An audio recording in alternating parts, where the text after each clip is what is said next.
Academic difficulties இருந்துச்சுன்னா work sheets design பண்ணி குழந்தைகளுக்கு எடுத்துகிட்டு போகிறது தான் ஒரு பெஸ்ட்டோ அவைலபிள் ஆப்ஷனாக இருக்கும். அதுதான் ஒரு 7-8 வருஷமாக நாங்கள் பண்ணிகிட்ருக்கோம். 1 மணி நேரம் தாங்க ஒரு குழந்தைகளுக்கு அலோட் பண்ணணும். அந்த 1 மணி நேரத்தில் 10 ஆக்டிவிட்டி அந்த குழந்தை பண்ணணும்.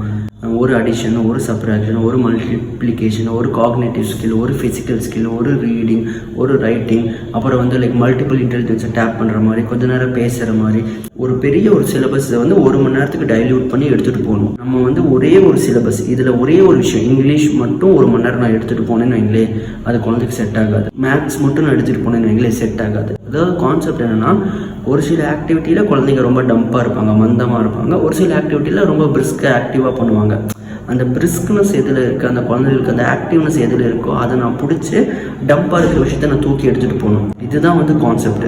ஆனால் அதிகமானவங்க என்ன பண்ணுறோம், அதிகமானவங்கள எல்லாருமே என்ன தான் பண்ணுறோன்னா, மேக்ஸா 1 மணி நேரம்ப்பா, இங்கிலீஷா 1 மணி நேரம்ப்பா, இது படிப்பா, அது வந்து ரொம்ப ட்ரையாக போகுதுங்க. அவ்வளோ ட்ரைனஸ் எல்லாம் வந்து மூளை என்ன பண்ணாதுன்னா எடுத்துக்காது. இதனால என்ன ஆகும்னா, அந்த படிப்பு மேலே ஒரு வெறுப்பு வரும். அது பிரச்சனை கிடையாது, அந்த படிப்பு சொல்லிக் கொடுக்குறவங்க மேலே ரொம்ப பெரிய வெறுப்பு வரும். அதனால என்ன ஆகும்னா சிஸ்டம் கம்ப்ளீட்டாக கொலாப்ஸ் ஆகும். ஸோ இந்த சிஸ்டத்தை ஸ்மூத்தன் பண்ணோன்னா ஒரே ஃபார்மேட் என்னென்னா ஒர்க் ஷீட் பேஸ்டு கரிக்குலம்.